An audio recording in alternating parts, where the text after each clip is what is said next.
Hello everyone. आज का topic पॉलीहाइड्रोमिनोस के ऊपर रहने वाला है। पॉलीहाइड्रोमिनोस क्या होती हैं, क्या क्या इसके कॉजेज़ होते हैं, साइन एंड सिम्टम्स, राइट, कैसे हम इसको डायग्नोस कर सकते हैं एंड कैसे हम इसका मैनेजमेंट कर सकते हैं। तो आज का जो लेक्चर है वो इसी के ऊपर रहने वाला है। स्टार्ट करते हैं। पॉलीहाइड्रोमिनोस है क्या? Polyhydramnios is a state where liquor amnii exceed 2000 ml। तो पॉलीहाइड्रोमिनोस क्या है? ये एक ऐसी कंडीशन है जिसमें प्रेगनेंसी के टाइम पे, ठीक है, प्रेगनेंसी के टाइम पे क्या होता है, एक्सेसिव एमनियोटिक फ्लूइड का प्रोडक्शन होना स्टार्ट हो जाता है। ठीक है, यानी कि जो हमारी एमनियोटिक सैक होती है जिसके अंदर फीटल और एमनियोटिक फ्लूइड दोनों ही प्रेजेंट रहते हैं। तो प्रेगनेंसी के टाइम पे क्या होता है, पॉलीहाइड्रोमिनोस की कंडीशन में ये जो लिक्कर एमनी या फिर जिसको हम एमनियोटिक फ्लूइड बोलते हैं, इसका जो अमाउंट है वो नॉर्मल से ज़्यादा यानी कि 2000 ml तक एक्सीड कर जाता है। इस कंडीशन को हम बोलते हैं पॉलीहाइड्रोमिनोस। अब बेसिकली पॉलीहाइड्रोमिनोस को समझने के लिए सबसे पहले आपको एमनियोटिक फ्लूइड क्या होता है, उसकी नॉर्मल वैल्यू क्या होती है, ठीक है, वो सब चीज़ों के बारे में पता होना चाहिए। और एमनियोटिक फ्लूइड बनता कैसे है, इन सब चीज़ों के बारे में। बेसिकली जो हमारा एमनियोटिक फ्लूइड है, अगर मैं बात करूँ, ज़्यादा एमनियोटिक फ्लूइड जो है वो हमारा फीटस बनाता है, राइट। फीटल कैसे बनाता है? जो फीटस होता है वो यूरिन का प्रोडक्शन करता है, ठीक है, यूरिन पास करता है। फीटस क्या करता है? यूरिन पास करता है। कब करता है? 20 वीक्स के बाद। और 20 वीक से पहले कौन एमनियोटिक फ्लूइड बनाती है? 12 वीक तक जो मदर है वो एमनियोटिक फ्लूइड का प्रोडक्शन करती है, राइट। उसके बाद 20 वीक्स के बाद जो फीटस है वो यूरिन को पास करना स्टार्ट कर देता है। एंड यही जो यूरिन होता है वो एमनियोटिक फ्लूइड को बनाने में एक बहुत इंपॉर्टेंट रोल प्ले करता है। ओके, इस एमनियोटिक फ्लूइड का प्रोडक्शन भी फीटस करता है एंड इसका एब्जॉर्प्शन भी फीटस करता है। प्रोडक्शन कैसे करता है? यूरिन पास करके। एंड एब्जॉर्प्शन कैसे करता है? उसी यूरिन को स्वेलो करके, ठीक है, उस यूरिन को स्वेलो करके क्या करता है, इसका एब्जॉर्प्शन भी करता है, राइट। अगर इन दोनों में कहीं पे प्रॉब्लम आ रही है, या तो फीटस यूरिन पास बहुत ज़्यादा कर दे रहा है या फिर वो स्वेलो नहीं कर पा रहा है एमनियोटिक फ्लूइड को, राइट। तो अगर इन चीज़ों में प्रॉब्लम आ रही है तो इस कंडीशन में क्या होता है, जो एमनियोटिक फ्लूइड है वो अपने नॉर्मल वैल्यू से ज़्यादा एक्सीड कर जाता है, जिसे हम पॉलीहाइड्रोमिनोस की कंडीशन बोलते हैं। ओके, बेसिकली ये जो पॉलीहाइड्रोमिनोस है मीन्स जो एमनियोटिक फ्लूइड को हम ऐसे मेज़र नहीं कर सकते हैं बोल के, राइट। इसके लिए कुछ टेस्ट होते हैं, जैसे amniotic fluid index test and हमारा सिंगल डीपेस्ट पॉकेट टेस्ट। इन टेस्ट में क्या होता है, जैसे एमनियोटिक फ्लूइड इंडेक्स टेस्ट है, इसमें क्या होता है, इसमें जो अल्ट्रासोनोलॉजिस्ट होता है वो क्या करता है, अल्ट्रासोनो की गाइडेंस में क्या करता है, जो हमारी यूट्रस होती है उसको 4 पार्ट्स में या फिर क्वाड्रेंट्स में डिवाइड कर देता है, राइट। और हर क्वाड्रेंट्स के जो सबसे लार्जेस्ट पॉकेट होते हैं उनको मेज़र कर लेता है, ठीक। और हर क्वाड्रेंट के सबसे लार्जेस्ट पॉकेट को मेज़र करने के बाद उनका सम करता है, जो भी उनका सम आता है उसको नॉर्मल वैल्यू से वो कंपेयर करता है। एमनियोटिक फ्लूइड की नॉर्मल वैल्यू कितनी होती है? इसकी नॉर्मल वैल्यू 5 से 25 सेंटीमीटर होती है, ठीक है। तो अगर 25 सेंटीमीटर से ज़्यादा है एमनियोटिक फ्लूइड इंडेक्स जो हमारा आया है, अगर वो 25 सेंटीमीटर से ज़्यादा है, इट मीन्स कि फीमेल में क्या है, अंदर एमनियोटिक सैक में एमनियोटिक फ्लूइड का प्रोडक्शन बहुत ज़्यादा हो रहा है, राइट। अगर वही चीज़ जो एमनियोटिक फ्लूइड इंडेक्स है अगर ये 5 सेंटीमीटर से कम आता है, इट मीन्स कि जो अंदर एमनियोटिक फ्लूइड है वो बहुत कम प्रेजेंट है, जिसको हम बोलते हैं ओलिगोहाइड्रोमिनोस, राइट। ठीक वैसे ही सिंगल डीपेस्ट पॉकेट टेस्ट भी होता है। इसमें भी क्या होता है, इसमें जो हमारा अल्ट्रासोनोलॉजिस्ट होता है वो क्या करता है, यूट्रस को 4 क्वाड्रेंट्स में या फिर 4 पार्ट्स में डिवाइड नहीं करता है। वो सिर्फ यूट्रस की, जैसे मानो ये यूट्रस है तो यूट्रस की सबसे जो लार्जेस्ट पॉकेट होगी, ठीक है, जो सबसे लंबी एमनियोटिक फ्लूइड की पॉकेट होगी उसको वो मेज़र करता है और उसकी लेंथ से वो क्या करता है, कंपेयर करना स्टार्ट करता है। बेसिकली जो हमारा एसडीपी होता है यानी कि सिंगल डीपेस्ट पॉकेट होता है, इसकी मेज़रमेंट कितनी होती है, नॉर्मल रेंज की अगर मैं बात करूँ तो कितना होता है, 2 से 8 सेंटीमीटर, राइट। अगर जो इसने मेज़र किया है सिंगल पॉकेट को, अगर उसका मेज़रमेंट जो है 8 सेंटीमीटर से अबव है, इट मीन्स कि वो पॉलीहाइड्रोमिनोस की कंडीशन में है। अगर 2 सेंटीमीटर से कम है तो वो डिनोट करता है ओलिगोहाइड्रोमिनोस की कंडीशन को। ओके, तो इस तरीके से हम जो एमनियोटिक फ्लूइड है उसको हम मेज़र कर सकते हैं। उसके बाद जो ये एमनियोटिक फ्लूइड है जो बढ़ रहा है, एक्सीड कर रहा है प्रेगनेंसी के टाइम पे, तो ऐसा क्यों हो रहा है? बेसिकली या तो फिर फीटस ज़्यादा यूरिन प्रोडक्शन कर रहा है या फिर क्या हो रहा है, जो फीटस है वो उस एमनियोटिक फ्लूइड को स्वेलो नहीं कर पा रहा है, राइट। दोनों चीज़ों में प्रॉब्लम आ रही है जिसकी वजह से हमारा एमनियोटिक फ्लूइड जो है वो ज़्यादा एक्सीड कर जाता है। और क्या क्या कॉजेज़ हो सकते हैं, ओह सॉरी, इससे पहले टाइप्स थे। ओके, टाइप्स क्या क्या हो सकते हैं एमनियोटिक फ्लूइड के, सॉरी पॉलीहाइड्रोमिनोज के। जो पॉलीहाइड्रोमिनोज है वो ऑनसेट के बेसिस पे और अमाउंट ऑफ एमनियोटिक फ्लूइड के बेसिस पे उनको हम क्लासीफाई करते हैं, ठीक है। ऑनसेट के बेसिस पे एक्यूट और क्रोनिक। एक्यूट हम कब बोलेंगे, excessive amount fluid build up rapidly, जब अचानक सॉरी जब रैपिडली क्या होगा, एमनियोटिक फ्लूइड जो है वो एक्सेसिव अमाउंट में बिल्डअप होना स्टार्ट हो जाएगा, तो उस कंडीशन को हम बोलते हैं एक्यूट पॉलीहाइड्रोमिनोज, ठीक है। जब क्या है, रैपिडली एमनियोटिक फ्लूइड जो है वो एक्सेस अमाउंट में बिल्डअप होने लग जाएगा, तो उसको हम बोलते हैं एक्यूट पॉलीहाइड्रोमिनोज, राइट। उसके बाद क्रोनिक पॉलीहाइड्रोमिनोज क्या होता है, एक्सेसिव अमाउंट फ्लूइड बिल्डअप्स ग्रेजुअली, जब धीरे धीरे जो हमारा एमनियोटिक फ्लूइड है जब वो धीरे धीरे उसका अमाउंट इंक्रीज हो जाता है, तो उसको हम बोलते हैं क्रोनिक पॉलीहाइड्रोमिनोज। ये जो क्रोनिक पॉलीहाइड्रोमिनोज होती है ये कॉमन है, मतलब ज़्यादातर अगर कोई पेशेंट जो है अगर वो पॉलीहाइड्रोमिनोज में है, इट मीन्स वो क्रोनिक पॉलीहाइड्रोमिनोज वाली है, ठीक है। क्योंकि वो चीज़ क्या है, एमनियोटिक फ्लूइड जो है वो धीरे धीरे ग्रेजुअली इंक्रीज होता चला जाता है। उसके बाद से based on amount of amniotic fluid, amniotic fluid के अमाउंट के बेसिस पे कौन कौन से टाइप्स हो सकते हैं, amniotic fluid index and single deepest pocket, ठीक है। तो अगर हमारा एमनियोटिक फ्लूइड इंडेक्स जो है उसके हिसाब से अगर हम देखें, राइट, हमने इसकी नॉर्मल रेंज बोली थी 5 से 25 सेंटीमीटर, 5 to 25 सेंटीमीटर। अब माइल्ड कंडीशन में क्या होगा, ये जो एमनियोटिक फ्लूइड का इंडेक्स है ये 25 से 29 सेंटीमीटर तक हो जाएगा, राइट। मॉडरेट में क्या होगा, यही चीज़ 30 to 34 सेंटीमीटर तक इंक्रीज़ हो जाएगी। एंड सीवियर केसेस में क्या होता है, ये 35 सेंटीमीटर से भी ज़्यादा इंक्रीज़ हो जाता है, ठीक है। सिंगल डीपेस्ट पॉकेट में भी सेम यही चीज़ होती है, इसकी नॉर्मल वैल्यू जो है वो 2 से 8 सेंटीमीटर होती है। तो माइल्ड में क्या होता है, 8 से 11 सेंटीमीटर अगर हमारी सिंगल पॉकेट जो हमने मेज़र किया अगर उसकी लेंथ आती है, इट मीन्स कि पेशेंट जो है वो माइल्ड पॉलीहाइड्रोमिनोज की कंडीशन में है।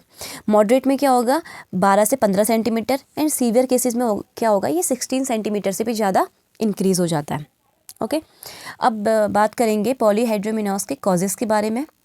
बेसिकली हमने अभी तक यही बोला था कि या तो फीटस जो है वो ज़्यादा अमाउंट में यूरिन का प्रोडक्शन कर रहा है या फिर वो स्वेलो नहीं कर पा रहा है, ओके।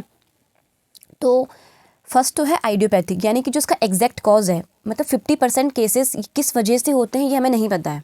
क्यों हो रहा है, एमनियोटिक फ्लूइड बढ़ रहा है, क्यों बढ़ रहा है, एग्जैक्ट जो चीज़ है वो हमें नहीं पता है, राइट। लेकिन अदर फैक्टर्स हैं जैसे फीटल फैक्टर। फीटल फैक्टर में क्या है, cleft lip and cleft palate. अगर ये क्या है, cleft lip and cleft palate क्या है, एक कंजेनाइटल बर्थ डिफेक्ट है, ठीक है।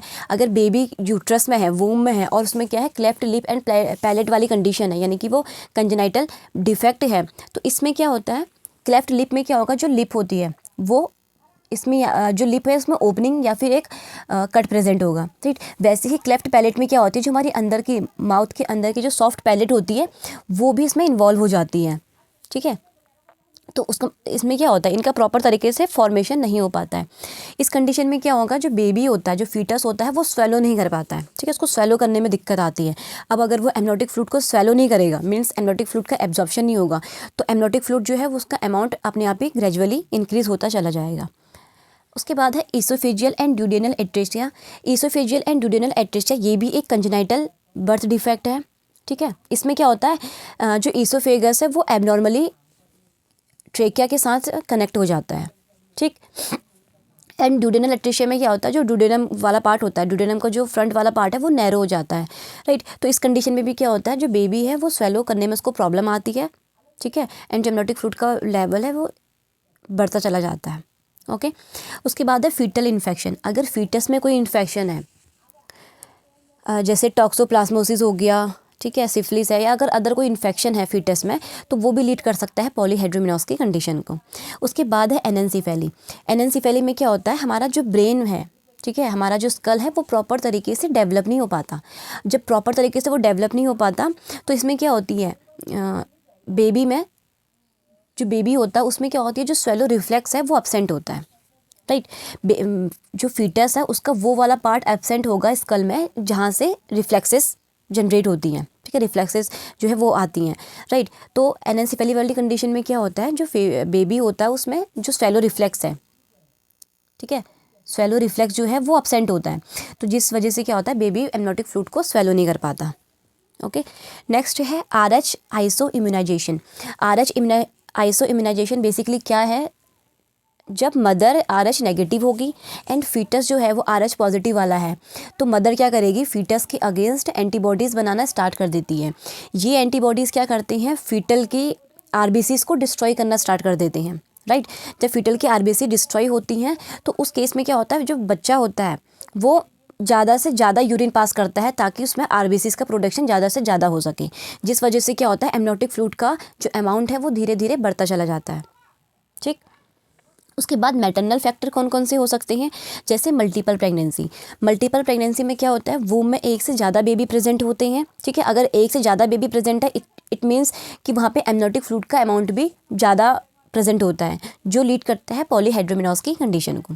उसके बाद है डायबिटीज़। अगर मदर डायबिटीज़ वाली है, राइट, मदर जो है, मदर को डायबिटीज़ है, तो इस कंडीशन में क्या होता है, मदर की बॉडी में तो ग्लाइसीमिया होगा ही, हाइपर ग्लाइसीमिया होगा ही, लेकिन वही चीज़ क्या होती है, बेबी में भी चली जाती है। ठीक है, अब हाइपर ग्लाइसीमिया में क्या होता है, ज़्यादातर पेशेंट को ज़्यादा एक्सेसिव अमाउंट में यूरिन पास होती है, राइट। अगर यही जो हाइपर ग्लाइसीमिया है, यानी कि जो ग्लूकोज का लेवल जो बढ़ रहा है फीमेल में, मदर में, अगर वही चीज़ फीटस को भी हो गई, फीटस भी हाइपर ग्लाइसीमिक वाला हो गया, ठीक है, तो फीटस क्या करेगा, ज़्यादा से ज़्यादा यूरिन का प्रोडक्शन स्टार्ट कर देगा, जो फर्दर एमनियोटिक फ्लूइड को ग्रेजुअली इंक्रीज़ करेगा, राइट। उसके बाद ये तो इसके कॉजेज़ थे, ठीक है। उसके बाद साइन एंड सिम्टम्स क्या क्या देखने को मिल सकते हैं हमें पॉलीहाइड्रोमेनोस की कंडीशन में। मीन्स हमारे पास अगर कोई फीमेल मदर आती है तो हम कैसे एसेस कर सकते हैं कि ये पॉलीहाइड्रोमेनोस की कंडीशन है। तो इसके कुछ सिम्टम्स होते हैं। फर्स्ट है एब्डोमिनल गिर्थ इंक्रीज़। जो फीमेल की जो मदर है उसकी जो एब्डोमिनल गिर्थ होगी वो इंक्रीज़ हो जाएगी, ठीक है। जैसा आपको इमेज में दिख रहा है, जो एक्सेसिव अमाउंट ऑफ फ्लूइड होने की वजह से क्या होगा, जो मदर की एब्डोमिनल गिर्थ होगी वो इंक्रीज़ हो जाएगी। उसके बाद ग्लोबुलर यूट्रस, ठीक है, जो यूट्रस है उसका शेप कैसा, ओके, तो इसमें क्या होता है कि जो यूट्रस है वो ग्लोबुलर शेप का हो जाता है एमनियोटिक फ्लूइड ज़्यादा होने की, प्रेजेंट होने की वजह से, ओके। उसके बाद है skin tense and shiny. Amniotic fluid ज़्यादा है, एब्डोमिनल गिर्थ इंक्रीज़ हो रही है, ठीक है, तो स्किन कैसी हो जाएगी, टेंस हो जाएगी, मतलब खींची खींची सी स्किन हो जाएगी, एंड कैसी होगी, साइनी स्किन होगी, राइट। जो फीमेल है उसको डिस्कम्फर्ट होगा। Fundal height more than gestational age. जो फंडल हाइट होगी, यानी कि जो यूट्रस की फंडस की हाइट होती है वो मदर के जेस्टेशनल एज से ज़्यादा होगी, ठीक है। अगर फीमेल 34 वीक्स ऑफ जेस्टेशन में है तो उसकी फंडल हाइट उस एज के अकॉर्डिंग जो है वो ज़्यादा होगी। उसके बाद फीमेल को ब्रीथिंग डिफ़िकल्टी होगी। ऑब्वियसली बात है कि एमनियोटिक फ्लूइड का वॉल्यूम बढ़ रहा है, वो ऊपर की ओर प्रेशर क्रिएट करेगा, जिससे हमारा जो डायफ्राम वाला एरिया है वो कंप्रेस होगा, ठीक है, जिससे क्या होगी, हमें लंग्स जो है उनको प्रॉपर स्पेस नहीं मिल पाएगा एक्सपेंड होने के लिए, और फीमेल को ब्रीथिंग डिफ़िकल्टी होगी, राइट। उसके बाद है एडिमा इन लेग्स, ठीक है। अब फीमेल में क्या होगा, फीमेल के लेग्स में एडिमा होना स्टार्ट हो जाएगा, ओके। उसके बाद है foetal heart sound not heard. अब एमनियोटिक फ्लूइड ज़्यादा प्रेजेंट होने की वजह से एक तो हम फीटस के पार्ट को ईजिली पाल्पेट नहीं कर पाएंगे, कि फीटस का पार्ट हमें ईजिली आइडेंटिफाई नहीं हो पाएगा क्योंकि वहाँ पे एमनियोटिक फ्लूइड ज़्यादा है, राइट। और दूसरी चीज़ ये कि जब हम स्टेथोस्कोप से फीटस की हार्ट साउंड को सुनेंगे तो वो हमें प्रॉपर सुनाई नहीं देगी, ठीक है, वो हमें सुनाई नहीं देगी क्योंकि अंदर क्या है, एमनियोटिक फ्लूइड ज़्यादा है बहुत, राइट।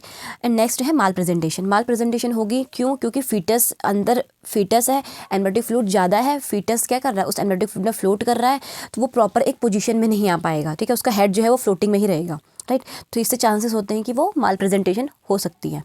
तो ये इसके साइन एंड सिम्टम्स थे। उसके बाद हम इस कंडीशन को कैसे डायग्नोस कर सकते हैं। बेसिकली सबसे पहले हम अल्ट्रासाउंड कराएंगे। अल्ट्रासाउंड में हम क्या देखेंगे, AFI और SDP देखेंगे, सिंगल डीपेस्ट पॉकेट की चेक करेंगे, ठीक है। अगर AFI में आपको बताया था मैंने, अगर इसका नॉर्मल अमाउंट जो है वो 25 सेंटीमीटर से ज़्यादा आता है, इट मीन्स कि फीमेल जो है वो पॉलीहाइड्रोमेनोस की कंडीशन में है, राइट। वैसे ही SDP में भी अगर इसका जो अमाउंट है वो 8 सेंटीमीटर से ज़्यादा आता है तो वो डिनोट करता है कि जो फीमेल है वो पॉलीहाइड्रोमेनोस वाली कंडीशन में है, राइट। उसके बाद हम अल्ट्रासाउंड और क्यों कर सकते हैं, ये चेक करने के लिए कि फीटस की पोजीशन क्या है। हमने बोला था कि इसमें माल प्रेजेंटेशन होने के चांसेस ज़्यादा होते हैं, राइट।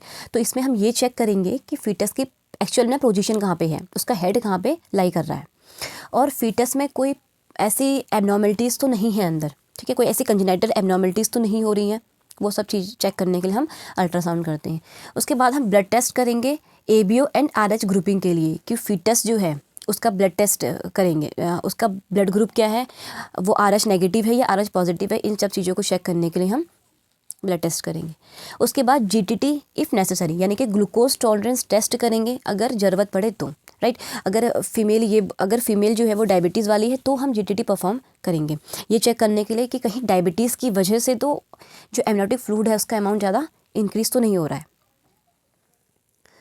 उसके बाद हम इसका मैनेजमेंट कैसे कर सकते हैं? इसका मैनेजमेंट हम 2 तरीके से करते हैं। एक तो अगर फीमेल माइल्ड पॉलीहाइड्रोमिनोज वाली कंडीशन में है तो, और अगर फीमेल मॉडरेट से सीवियर में है तो हम कैसे इसका मैनेजमेंट कर सकते हैं। ओके, तो अगर फीमेल जो है वो माइल्ड पॉलीहाइड्रोमिनोज वाली कंडीशन में है, ठीक है, माइल्ड मतलब जिसमें जो एमनियोटिक फ्लूइड इंडेक्स है, ठीक है, वो कितना होगा, 25 से 29 सेंटीमीटर होगा। एंड अगर मैं SDP की बात करूं तो वो 8 से 11 सेंटीमीटर होगा, ठीक है। अगर तो ऐसे ही अगर फीमेल हमारे पास माइल्ड पॉलीहाइड्रोमिनोज से आती है तो इसके लिए ज़्यादा कुछ ट्रीटमेंट की रिक्वायरमेंट नहीं होती है। हम इसमें फ़ीमेल को बोलेंगे कि आप एक्स्ट्रा बेड रेस्ट करिए और अपनी जो एक्टिविटीज़ है उसको लिमिट कीजिए, राइट। तो इससे क्या हो जाएगा, जो पॉलीहाइड्रोमिनोज वाली कंडीशन है वो माइल्ड वाली वो थोड़ा ठीक हो जाएगी। उसके बाद है मॉडरेट से सीवियर पॉलीहाइड्रोमिनोज। मॉडरेट से सीवियर पॉलीहाइड्रोमिनोज वाली कंडीशन में हम एमिनोसेंटेसिस करते हैं, ठीक है। एमिनोसेंटेसिस बेसिकली क्या है, जो एमनियोटिक फ्लूइड है उसको हम रिमूव करते हैं, ठीक है। जो अंदर ज़्यादा एमनियोटिक फ्लूइड, एक्सेसिव अमाउंट में एमनियोटिक फ्लूइड प्रेजेंट है उसको हम क्या करेंगे, रिमूव करेंगे। जब भी हम एमनियोटिक फ्लूइड करते हैं, एमाइनोसेंटेसिस करते हैं, तो हमें कुछ चीज़ों का ध्यान रखना होता है। जैसे हर घंटे में हम 500 ml ही एमनियोटिक फ्लूइड को रिमूव कर सकते हैं, ओके।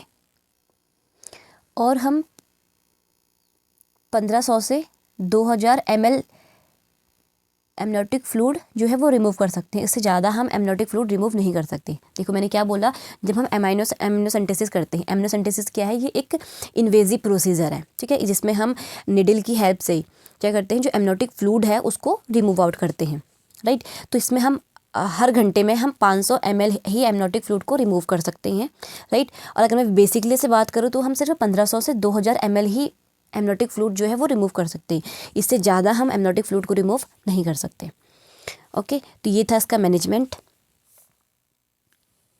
और क्या है इसमें, और इसके कॉम्प्लिकेशंस हैं कि जो पॉलीहाइड्रोमिनोज है इससे क्या क्या कॉम्प्लिकेशन अराइज हो सकती हैं। तो अगर जो फीमेल है वो ड्यूरिंग प्रेगनेंसी, यानी कि जब वो प्रेगनेंसी के टाइम पे क्या क्या कॉम्प्लिकेशन हो सकते हैं, और ड्यूरिंग लेबर के टाइम पे क्या क्या कॉम्प्लिकेशन हो सकते हैं। तो अगर मैं बेसिकली बात करूँ ड्यूरिंग प्रेगनेंसी की, तो प्रेगनेंसी के टाइम पे प्री एक्लेम्शिया हो सकता है, एमनियोटिक फ्लूइड का लेवल बढ़ रहा है, बहुत ज़्यादा इंक्रीज़ हो रहा है, ठीक है। तो मदर जो है वो प्री एक्लेम्शिया में जा सकती है। माल प्रेजेंटेशन हो सकती है, एमनियोटिक फ्लूइड ज़्यादा है, फिटस जो है वो फ्लोट करेगा, उसका हेड फ्लोट करेगा प्रॉपर, वो जो उसका हेड है वो पोजीशन में नहीं आ पाएगा, right. Premature rupture of membrane, जो मेम्ब्रेन है वो प्रीमेच्योरली रप्चर हो सकती है, क्यों, क्योंकि एमनियोटिक फ्लूइड का लेवल बढ़ रहा है, फिटल मेम्ब्रेन जो है वो ओवर स्ट्रेच होंगी तो उनके रप्चर होने के चांसेस ज़्यादा बढ़ जाएंगे। एक्सीडेंटल हेमरेज हो सकता है। एक्सीडेंटल हेमरेज क्या है, एब्रेप्शियो प्लेसेंटा वाली कंडीशन इट मीन्स, ठीक है। एब्रेप्शियो प्लेसेंटा हो सकता है, राइट, यानी कि जो प्लेसेंटा है वो प्रीमेच्योरली सेपरेट हो सकता है। प्रीटर्म लेबर वाली कंडीशन हो सकती है, ठीक है। अब लेबर के टाइम पे क्या होगा, ये तो प्रेगनेंसी के टाइम पे था कि मदर जो है वो प्री एक्लेम्शिया हो सकता है मदर को, फिटस माल प्रेजेंटेशन हो सकता है, जो मेम्ब्रेन है वो प्रीमेच्योरली रप्चर हो सकती है, एब्रेप्शियो प्लेसेंटा वाली कंडीशन हो सकती है जिसमें प्लेसेंटा जो है वो प्रीमेच्योरली सेपरेट होना स्टार्ट हो जाता है, राइट। एंड प्रीटर्म लेबर हो सकता है। ड्यूरिंग लेबर क्या होगा, कॉर्ड प्रोलैप्स, ठीक है। इसमें ज़्यादा चांसेस होते हैं कि फीटस डिलीवर होने से पहले जो कॉर्ड है वो बाहर आ जाए, ठीक है। तो कॉर्ड प्रोलैप्स होने के चांसेस हो सकते हैं। यूट्राइन इनर्शिया हो सकता है, यानी कि एक्सेसिव फ्लूइड एमनियोटिक सैक में, ठीक है, क्योंकि यूट्रस में क्या है, एमनियोटिक फ्लूइड का लेवल ज़्यादा बढ़ गया है, यानी कि एमनियोटिक सैक में जो एमनियोटिक फ्लूइड का लेवल ज़्यादा बढ़ गया है, जिसकी वजह से क्या है, यूट्रस भी ओवर डिस्टेंड हो जाता है। अब यूट्रस ओवर डिस्टेंड होगा तो वो क्या करेगा, अपनी जो कॉन्ट्रैक्ट करने की एबिलिटी होती है उसको खो देता है, ठीक है। तो यूट्राइन इनर्शिया में क्या होता है, जो यूट्रस होता है वो प्रॉपर तरीके से कॉन्ट्रैक्ट नहीं कर पाता, क्योंकि उसके अंदर एमनियोटिक फ्लूइड का वॉल्यूम इतना ज़्यादा बढ़ गया है कि यूट्रस बहुत ज़्यादा ओवर स्ट्रेच हो गया है, जिसकी वजह से वो अपनी कॉन्ट्रैक्टाइल पावर को लूज़ कर देता है, राइट। उसके बाद है increase operative delivery. Increase operative delivery हो सकती है लेबर के टाइम पे, क्योंकि फिटस क्या है, माल प्रेजेंटेशन में जा सकता है। अगर माल प्रेजेंटेशन होगी तो उस कंडीशन में हम नॉर्मल वेजाइनल डिलीवरी कंडक्ट नहीं करवा सकते हैं, तो हमें क्या करना पड़ेगा, ऑपरेटिव डिलीवरी जो है वो उसके चांसेस इंक्रीज़ हो सकते हैं, राइट। तो ये सब था पॉलीहाइड्रोमिनोस के बारे में। पॉलीहाइड्रोमिनोस क्या होता है, क्या क्या इसके कॉजेज़ होते हैं, ठीक है, साइन एंड सिम्टम्स क्या क्या देखने को मिलते हैं इसमें, टाइप्स क्या होते हैं, इसे हम कैसे डायग्नोस कर सकते हैं और हम इसको कैसे मैनेजमेंट कर सकते हैं। अगर कोई फीमेल पॉलीहाइड्रोमिनोस में है तो उसमें क्या क्या कॉम्प्लिकेशन हमें देखने को मिल सकते हैं उसके ऊपर। आई होप कि आपको ये चीज़ें समझ आई होंगी, ठीक है। अगर आपको कोई और टॉपिक के ऊपर वीडियो चाहिए तो आप कमेंट सेक्शन में कमेंट कर सकते हैं, मैं उसके रिगार्डिंग में एक सेपरेट वीडियो बना दूँगी। Okay guys, thank you.